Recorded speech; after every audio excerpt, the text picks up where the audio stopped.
Good evening, everyone. I would like to call this special meeting of the Public Works Committee to order for Thursday, May 6th. First item on our agenda is to discuss and take action on the newly negotiated Public Works Employee Union contract. This contract goes from July 1st, 2020 to June 30th, 2023. There are 32 active employees covered, 22 are Public Works, our department, 6 are Park and Rec, there's 3 sewer employees and 1 parking employee. Tonight, we are going to be voting, just keep this in the back of your mind, we're going to be voting to not reject the contract, okay? We're not approving the contract, we're voting to not reject it, okay? And we are very fortunate tonight to have Kate Bush, as you all know, our town administrator, to go through the contract, give us the economic and some of the economic ramifications and some of the word changes that are important. Okay? So I'm going to ask everybody to mute except for Kate, okay? Because we got a little annoying background noise, okay? Okay, so we actually started negotiations back right before the pandemic blew up. So negotiations were put on hold for a little while, and then I guess in the fall, early January, we started again meeting virtually.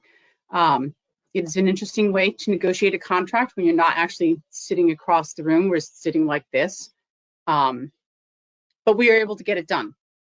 So just so you know, our our negotiating team was myself as the lead, Lori Dunn, our HR director, and Jen Charneski, our finance director, and Jim Palin from the Board of Finance. And I think it was a really good team. I think, you know, everybody contributed and we came to a good result. We didn't get everything we wanted. We didn't give the union everything they wanted, but I think it's a good contract, both for the members and for the town. So I believe you may have gotten the memo that was produced for the Board of Selectmen. The first thing I'll go through is, you know, the average cost of this contract annually is less than 1/100th of a mil. And that's based on the 2020 grand list. This does assume status quo in the membership of the union and medical premiums. So, you know, understanding that those things could go up.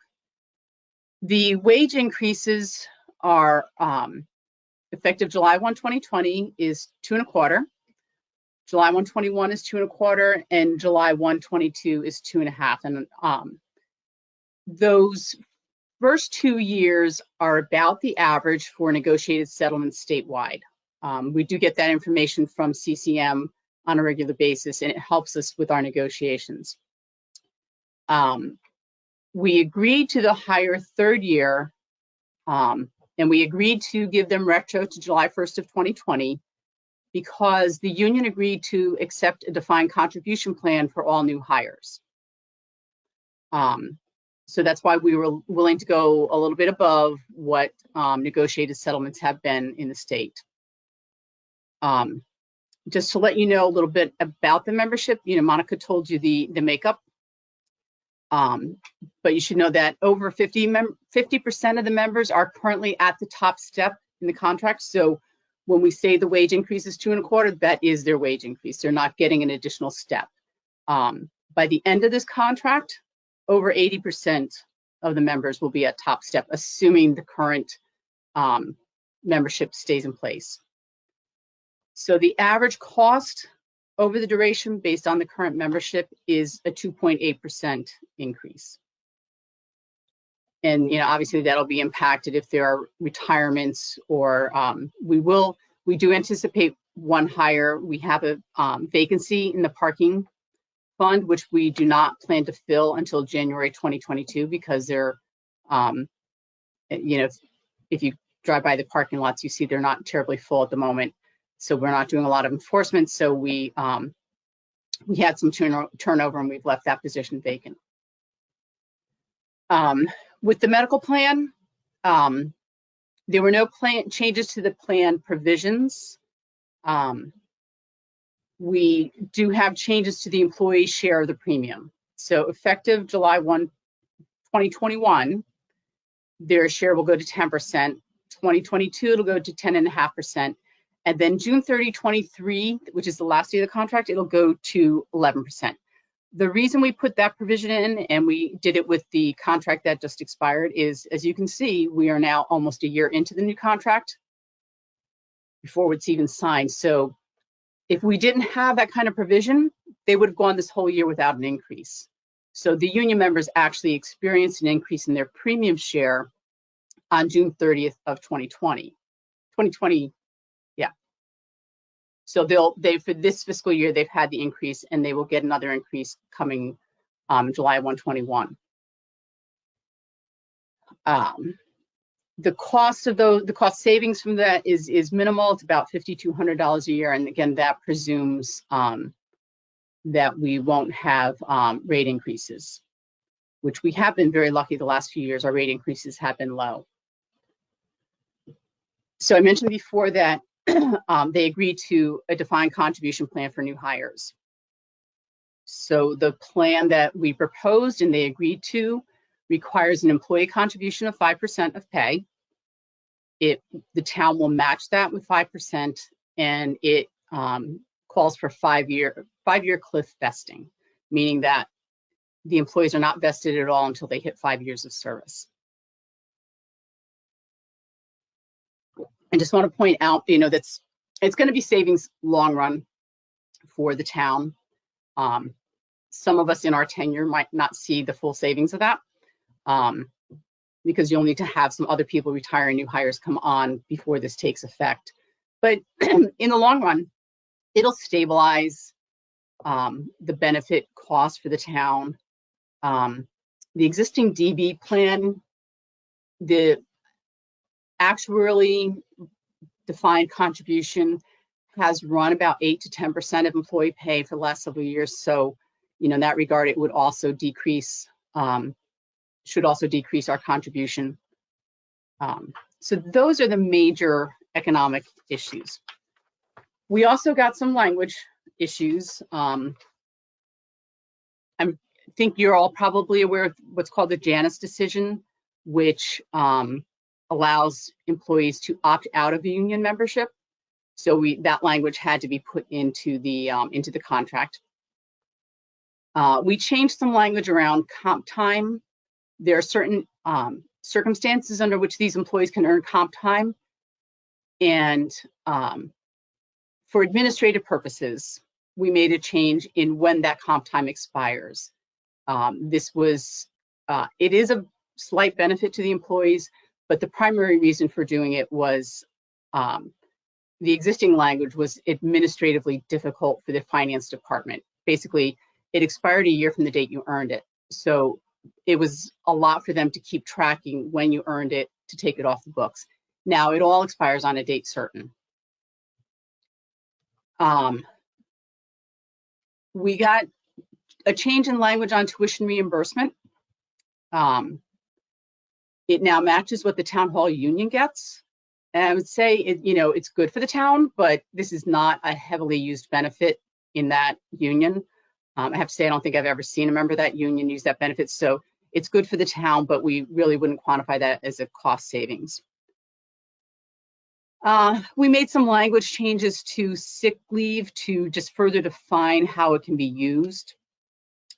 And then the last one that I would say is positive for the town. Once the RTM has their say on the contract, within 8 weeks, we will start negotiating again with this union on what we call service ratings, which is really an employee evaluation. So we're going to put into process formal evaluation system for these employees. There were a couple language changes that are more advantageous to the union. I'm sorry, there's actually only one. We changed the language on personal leave days to make it a little more flexible. They get 2 personal days a year, and we made it so that one day could be granted in an emergency without advance notice to the department head. And that's it. Those are the highlights, and I'm happy to answer any questions you have.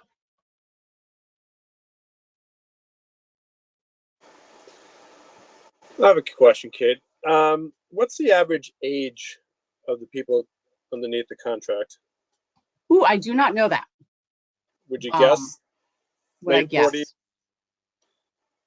I guess 40s. I think we have a couple tranches. You know, we have some people who have been here. There's at least one who's been here for 35 years. So I'd say, you know, you have a decent number in their 20s. And probably a good pocket in their 40s, but there are still a few more that are older. Okay. Kate, I have a quick question, if I may, Monica. You said that you're just putting into place employee reviews. Does that mean we haven't had employee reviews up to this point? In this union, that is correct. There's not a formal process for employee reviews. That's a little surprising. Are there? This is a little bit off track, but are there other unions within that are exposed on that also have the same kind of constraint? This is the last group. So it's always been in place for non-represented employees. The police, I'm not sure how long ago it was in, but there are reviews for the police officers. With the last town hall union contract, we negotiated the service ratings into their agreement. So this is the last group. But actually, at least in the government world, it's not as unusual, you know, that there wouldn't be ratings on the employees. You know, I don't want to mislead you. It doesn't mean if they get a bad rating, they're still going to get their raise, but it can lead to, you know, an unsatisfactory rating will require improvement plans, and failure to follow those could eventually lead to dismissal.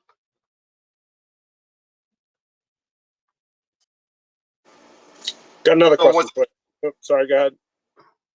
So was it more the administration that was interested in the reviews being established? Absolutely. It's a good thing. I think you have two groups. You'll have employees who need that pat on the back and to be told that, yeah, you're doing a good job and here's the positive things. And then you have the other group who, you know, they need to be pushed along. And it helps, I think, the department heads when you have a formal process in place. You can't avoid it. You've got to do it. And we're giving you guidelines. You know, we give them the categories. Here's where the employees get rated. Here's are the things you have to look for. And these are the, the ratings you can give. So it provides a structure for the department heads too, and helps give them support in doing this.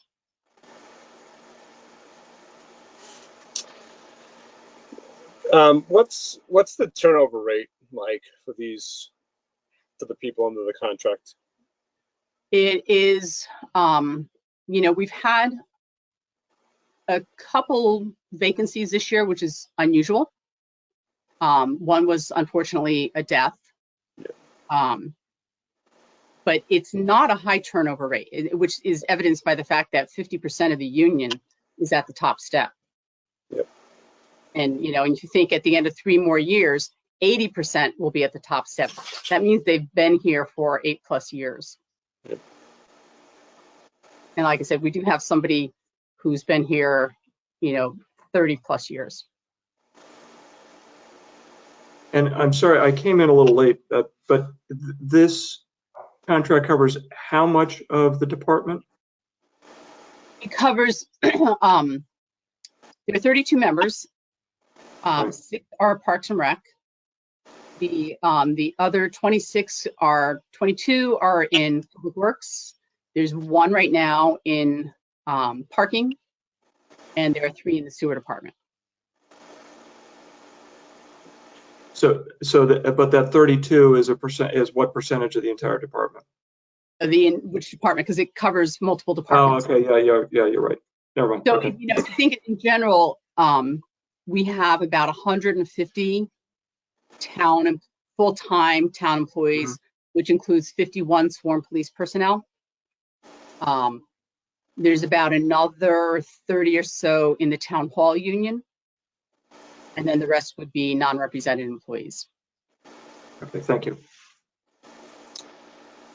Is there one of the benefits, do they have disability income?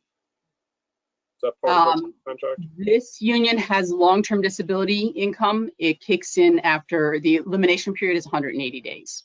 Okay, and has that ever been used?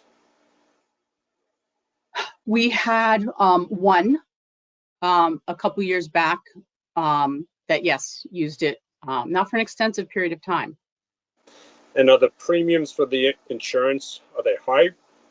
Is it a large percent of the overall budget or the overall contract? For the long-term disability? Yeah. No. Okay. Thanks. Any other questions? Okay, Kate, I have a couple. Can you go over, you were talking about the increases, and you mentioned an average of 2.8. Can you back up and tell me how you got that? Yeah, sure, because there are some people who still get steps. So there's a, if you look at it, actually, if you were to go on the town website and look at the old contract, you see it's a grid.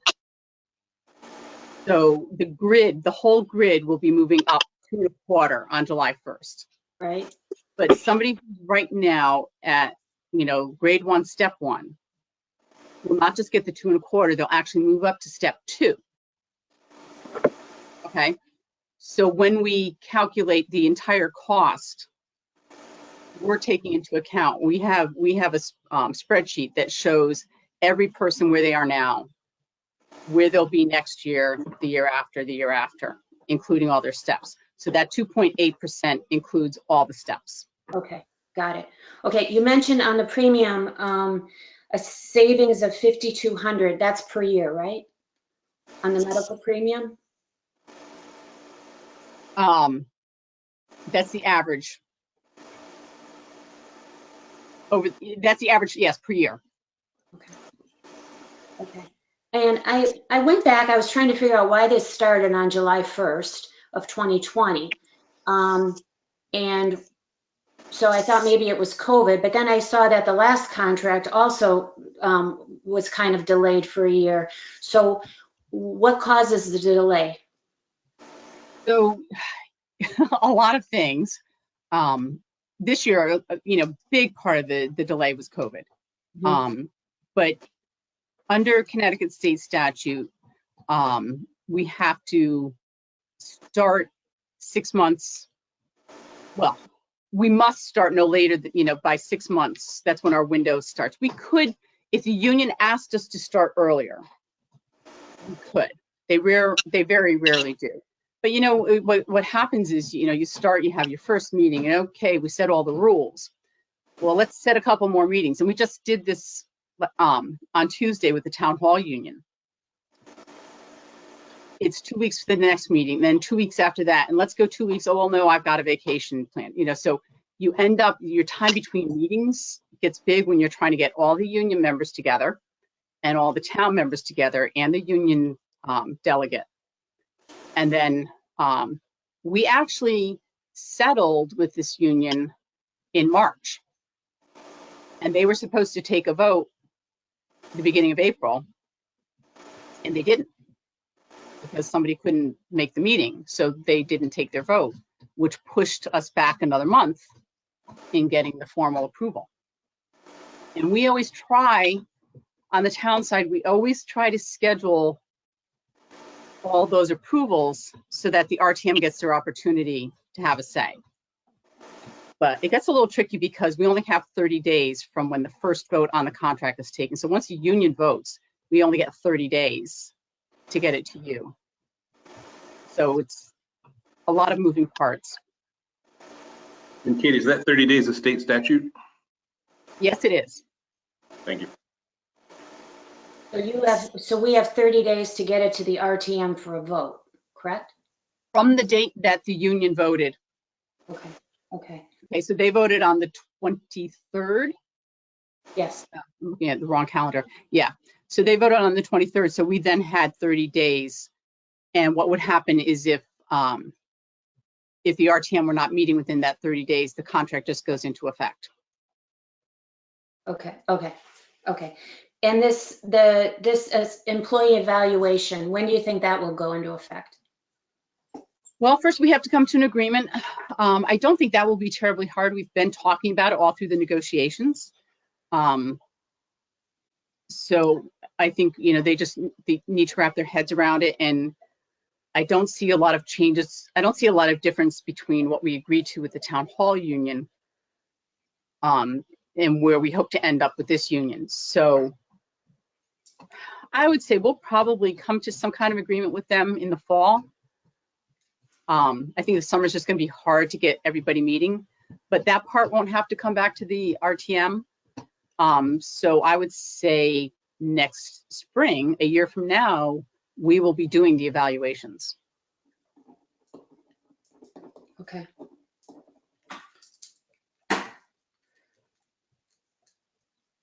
Okay, and there aren't any big items that were kind of tabled for this contract that might come up for the next contract, are there? Oh yeah, yeah. We have a generous vacation carryover plan, and we tried to get some concessions from them on that in this contract go round, and we simply could not come to something that we both could live with. So I think that one will come back. I don't think there's anything else really major. A lot of what we've done in past contracts is started scaling back some of the more generous benefits when it comes to new hires. So you see things like new hires don't get longevity bonuses anymore. The level of sick pay accrual is reduced. So as employees retire and new people get hired, you see this contract changing. On the language change, what would you say were the top 3 most important? Well, we had to have the Janus decision. That's just, it's a law. It has to be in there.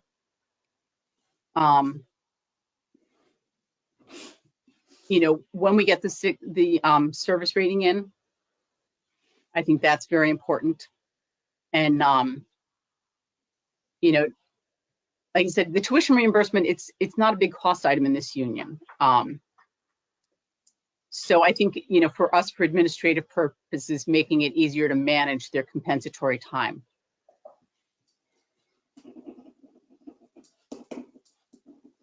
And you said that back to the retirement plan, that the defined contribution will smooth out the numbers a little bit, right? Well, yeah. So, just remember that right now we've got 32 people who are still in the defined benefit plan. So you're not going to be looking at the budget a year from now and see a dramatic reduction.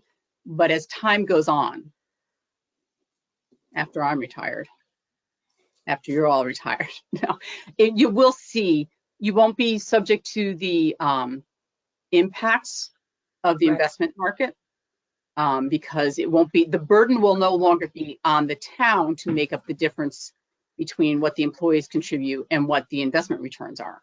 Now it'll be straight employees contribute, the town contributes, and I think it's going to be a government version of a 401. Right, right. So you mentioned somewhere, I heard that so it's mandatory 5% and it's a max 5%. But if people want to put in more, you have a 457? Is that what it? 457, yeah. What is that? A 457. I'd call it a poor man's version of a 401k. we're not allowed to have 457 or 401ks. So a 457 is quite similar, but it has some different provisions specific to governments. So in the defined contribution plan, the employee will be able to put in 5%. If they want to save more than 5%, they can put into the 457. And that gross tax deferred? That gross tax deferred. Uh-huh. Okay. And do they pay income taxes on it? no, Okay. not until they take it out. Okay. Okay. So it's a true retirement. Okay. Yeah. It's called the deferred compensation plan. And it's a good thing, and it has a lot of provisions just like a 401, but it's a different part of the code and specific to governments. And do the same people that manage the defined benefit and the defined contribution, do they manage that also, that plan? No, the defined benefit is, we have a money manager. We right now offer 2 deferred compensation plans. One is managed by Mass Mutual, who is now Empower. The other one is managed by ICMA, which is the International City Managers Association Retirement Corp. And they do one of our deferred comps, and they do the defined benefit, or I'm sorry, the defined contribution plan that we already have in place for one of the dispatchers. So they will take on any of these new people. Okay. Okay. Does anyone else have any questions? I have no more questions. Anybody else? Okay. Thank you, Kate. Could I have a motion to approve the newly negotiated contract between the Town of Darien and the Public Works Employees Union effective July 1st, 2020 and expiring June 30th, 2023? So moved. Okay, just a point of information. I thought we were voting not to reject. That is So, true. He's yes. right. Yeah. Yep. Okay, you know what? We're going to vote on the resolution that will be before the RTM on Monday, okay? And that is what I just said, actually. Consideration and action on the newly negotiated contract between the Town of Darien and the Public Works Union effective July 1st, 2020 and expiring July 30th, 2023. We are approving the language that is in the contract. Do I have a motion to move that? So moved. Cecil, was that you? It was. Okay, second? Second. Dick, all in favor? I'm in favor. Opposed? Abstentions? Cecil, do you see? I don't see anyone. I don't see anyone. Okay, so Looks the like vote is unanimous. okay. All right, thank you, Kate. You're more than welcome to stay with us. I think my dog is ready for me to stop, so thank you very much. Thanks, Okay, Kate. thank you so much for answering all the questions. Okay. That's great. Okay, so the next item on the agenda, I just wanted to go briefly over what we will be presenting at the RTM meeting on Monday. That's the full budget meeting. Everybody should have received your packets from the RTM. Did you receive them today? Yes. Okay, so you'll see that Public Works will be reporting on the appropriations for the capital budget and the general operating budget. We will also be reporting on the consideration and action on the appropriation for the sidewalk funds, the $762,000 for that. We will not be reporting, if you flip through, you'll see that there is an easement resolution for Connecticut Light and Power for the Oxbridge School.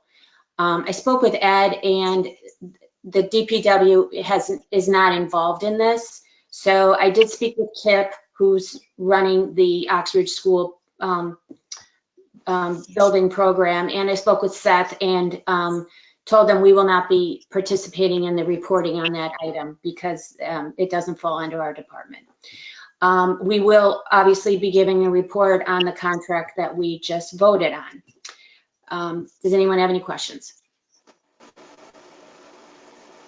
Oh, okay. Next item on the agenda is to review and approve the minutes of April 8th, 2021. May I have a motion to approve the April 8th, 2021 minutes? Motion to approve? I move to approve. Okay. Are there any additions, subtractions, corrections, anything? No? Do I have a second on the approval? Sorry, I should have done that earlier. Okay, thanks, Patrick. All in favor? Say aye. Aye. Okay, opposed? Abstentions? Okay. And last but not least, our next meeting is June 9th. I believe that will happen. The Monday meeting for the full RTM, obviously you all know this, very important. It's the budget meeting. And obviously I want to wish, if I have any moms on the call, which I'm not sure I do, but if I do, happy Mother's Day. If I don't, all of your wives, happy Mother's Day. And that's it. It's a special meeting. So may I have a motion to adjourn? Can I Motion. make one Great. comment? Yeah. Thank you. One comment. There's been an excellent job done on sidewalks on Tokenique Road. They've really done a fabulous job, and they've gone from the school all the way down to Cliff Street, and it's excellent. I agree. This is a special meeting, but I will just add that that should all be wrapped up by the middle of next week. Okay, so the meeting is adjourned. Thank you everyone for joining us. Really appreciate it. This vote was really important, so didn't have a lot of time, and so I really appreciate everybody making the commitment. Okay? Thanks, Monica, Monica. can I just Thank you. subscribe today? Wait, let's kill the meeting.